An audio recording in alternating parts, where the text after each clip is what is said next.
To continue our analysis of recent developments in Sino-US strategic rivalry, I'm joined by Dr. Paul Monk from Melbourne.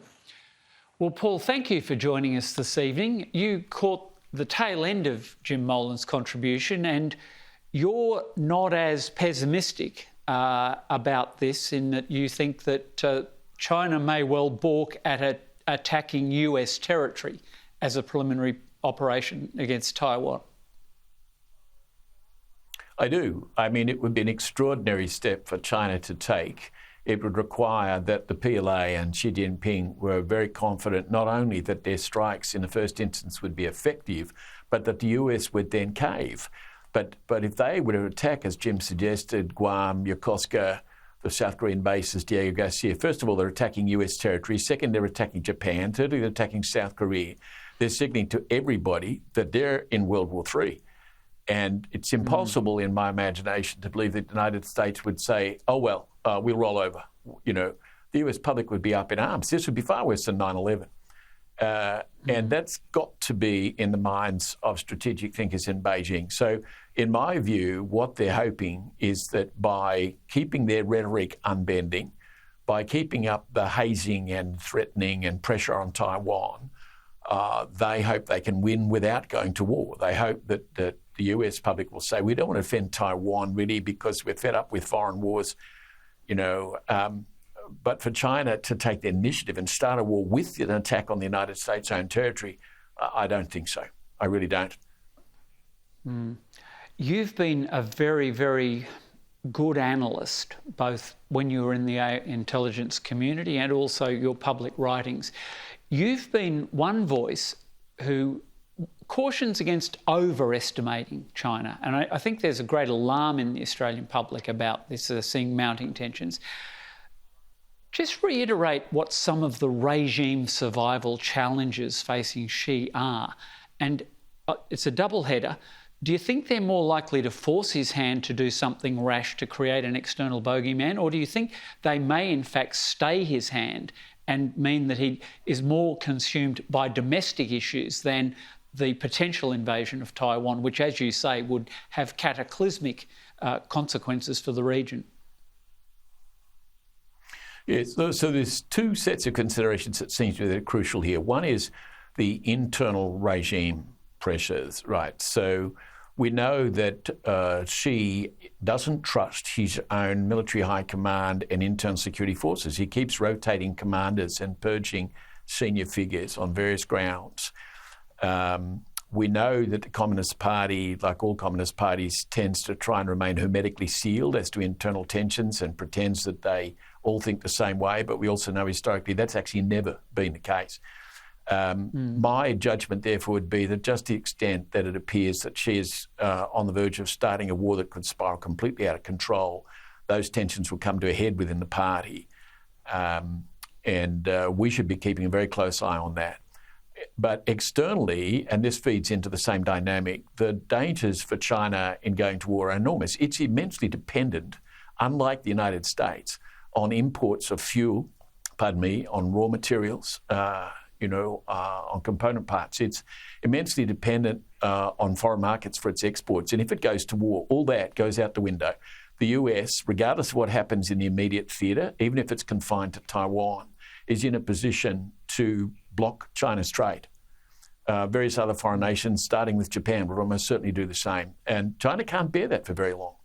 And it can't overcome that problem by going to war. It triggers that problem. And again, the leading figures in China, civilian and military, will be painfully aware of that. Even Jeff Raby, who's so pro-regime in China and basically counsels that we backpedal and kowtow, is saying that China has created a strategic nightmare for itself because of its dependence on foreign trade and imports.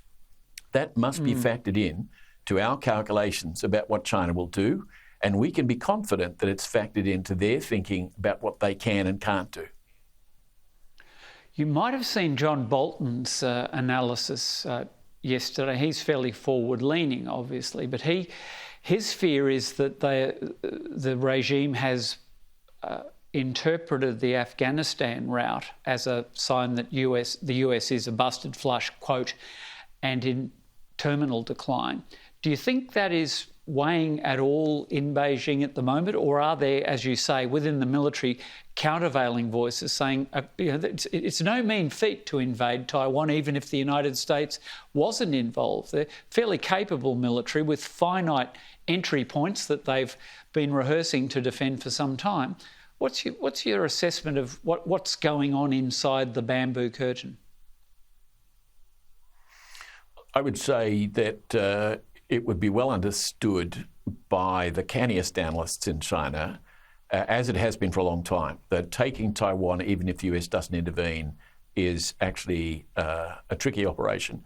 And we might do well to remind ourselves, whether or not they would actually remind themselves, that in the vastly simpler case of East Timor, Benny Miradani and others said to Suharto in 1975, we'll be in Dili within a week and it'll be all over.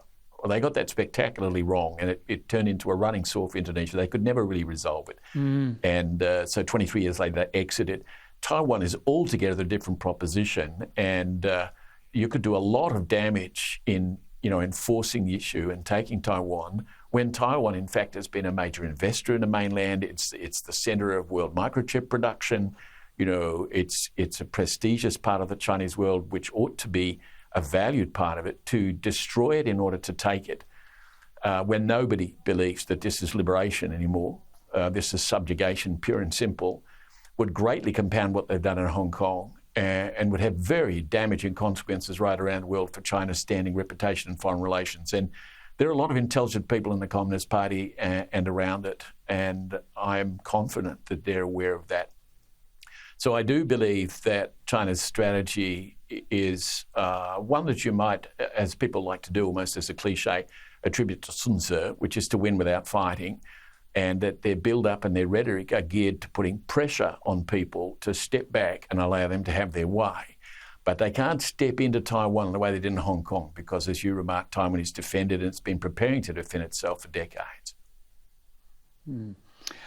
And your counsel the last time we spoke, and after a terrific piece in Inquirer in The Australian, is that you believe that by maintaining a rigorous non-appeasement line, making it very clear this is contested and pushing back, that actually does enhance the chance of China adopting a more conciliatory approach and possibly even regime change.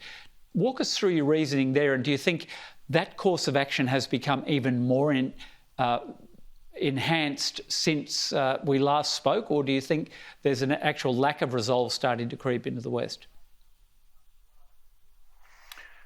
I'm not sure that the lack of resolve was creeping in, because the difficulty we had while Donald Trump was president, that he was first of all inclined to go it alone with his America First rhetoric, and secondly, he was erratic. It wasn't clear what he was going to do. It wasn't even clear that he understood the issues. The difference between him and Joe Biden is Joe is old and he's a bit doddery. I think most people would concede that, but he listens to people and he's got sound, sane people around him. And what they're saying in a considered way, the likes of Jake Sullivan and Tony Blinken, and Kurt Campbell, is the US is committed here. Biden himself has stated that. So please don't misunderstand us. And they're not saying this in a loud way. They're speaking quietly. But the US still does carry a very big stick. And the countries in the East Asian littoral, starting with Japan, are well armed. These aren't little third world countries. And the whole trade of the region, from which China has profited so much, is a delicate fabric. So the stakes involved aren't simply whether it can roll the Taiwanese or whether it could knock out Guam, but whether it's in for the enormous economic and diplomatic costs and a long-run conflict with an enraged American public. And I would be very surprised if the canniest people in Beijing think, we can do all that. They hesitated for quite a while before doing what they've done in Hong Kong.